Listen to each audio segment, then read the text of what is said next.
Folks, hello and welcome to Tavern Chat. I am your host, Eric Tenkar, your bartender in the OSR, and something came up yesterday on my Twitter feed. Actually, it came up, was sent to me by one of my friends, and then I went to the Twitter feed and I was like, oh, it was pretty active. Alex Kammer, he of Gamehole and creator of a number of adventures and products for Frog Eye Games and Game Hall Publications. Uh, he has a comment about the OGL, and it's an interesting comment. Comes out of nowhere. It's not in response to anybody. If you hear planes in the background, sorry. Uh, I live close-ish to City Field, a couple of miles, and when there's a game on, I'm assuming there is, they kind of reroute the planes over the house. So, the OGL has never affected D&D sales in any edition. The belief that there is a finite appetite for good D&D content and that sales from third-party publishers diminishes the amount of overall potential D&D sales is fundamentally flawed in my opinion. Great third-party products help the brand. So I've had a number of people read this and say, Alex has connections. Alex knows people. What does this mean? Well, I don't know for sure what it means, but I can tell you what I think it means. When we had third edition gave us the OGL, and the OGL was there to do what? Sell core books, right? Give the support material out to third party publishers, and the OGL was meant to support the sale of core books. Okay, worked pretty well. Then what happened is that third party publishers realized, hey, I can use the OGL to publish my own derivatives of third edition. And they did. So that begat D&D 4E. 4E was so far away from 3E, it didn't fit under the OGL. You could still use the OGL for your third party products supporting things like, I don't know, Castles and Crusades, a lot of the OSR products that came out, and what was it, like Wayfarer? There were other hacks of third edition.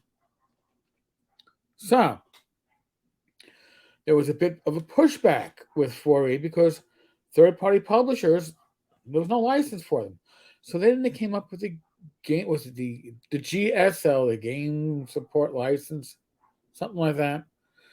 You had to pay into it for one to get the license. So I kept out all the small self publishers, and it wasn't very effective. It wasn't very embraced, and it didn't go very well. 4E itself was pretty much a failure. 4E begat Pathfinder, which was in itself an OGL powered hack of third edition.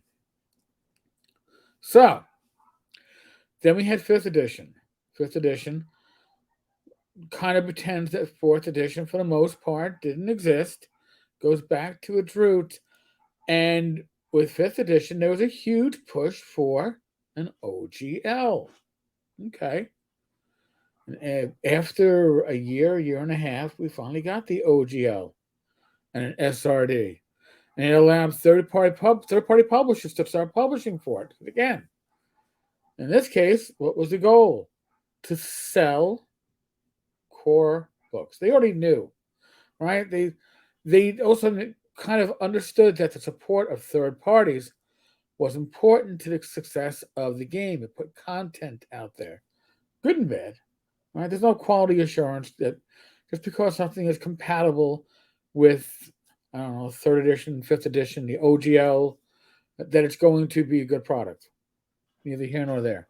Then we have the One D&D announcement, and what gets often misplaced or lost in the One D&D announcement was their packaging right now of physical product with the digital product as one, as a bundle. Buy direct from us.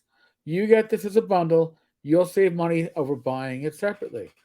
Also means that they don't have to sell it at wholesale cost, and they're getting a larger value back on the money spent. But what about the OGL? Technically, as we're being told, One D&D will be backwards compatible with 5e. What we've also seen, though, is the huge growth of the DM's Guild over on One Bookshelf. And what do I envision as a possibility? Again, this is a possibility. I don't have a crystal ball. I'm hypothesizing. But my my hypotheses that I've bounced off of friends in the industry have generally on this. They're like, "Ooh, God, it sounds not just possible and reasonable from the view of which is the coast, but damn right dangerous for everybody else." And it's this: with One D&D, they don't go with an OGL. They don't go with a GSL. They go with a DM's Guild limited SRD. Why would they do that? Because 5e is a huge market.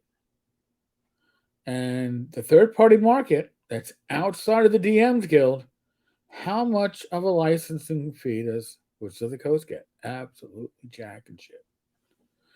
But if it's within the DM's Guild, they get 20%. So imagine you're telling publishers that yes, and self publishers, yes, you can freely write for One D&D, but it has to be within the DM's Guild.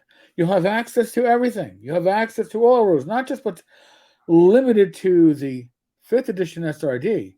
You have access to everything, because they're going to change some rules, right? They're gonna make some tweaks, and those tweaks aren't, in my opinion, that's my guess, aren't going to be part of the OGL. Interesting. So that means that if they limit the third party publishers to their own sandbox, they get 20% of every sale. Huge. So now you force third party publishers, if they want to support One D&D, now sure, they can still say, oh, we're going to publish for 5th edition, but branding is everything. And just like the Pathfinder market for Pathfinder 1E dropped off immensely when Pathfinder 2E came up, right? All these publishers had 1E projects that were already in the works and now had to get totally rewritten for 2E. What if you tell people, well, you can only publish for Pathfinder 2E within our little sandbox? That's what I suspect is going to happen with One D&D. Okay, and I suspect that this is going to be sold to you as, look, now they have access to everything. You don't have to worry about an OGL. You don't have to worry about that there will be a legal statement. It won't be the OGL. But by publishing on the DM's Guild, you also give Wizards of the Coast rights to your work. Right? They don't have to be compensated to use it further if they want to. Also, the work that you use in the DM's Guild, the work that you publish in the DM's Guild, is locked into the DM's Guild. Which means that if you're a publisher like, I don't know, Frog God Games or Troll Lord, where you publish stuff for Castles of Crusade and you publish stuff for 5e, you'll have to choose which system you're going to support.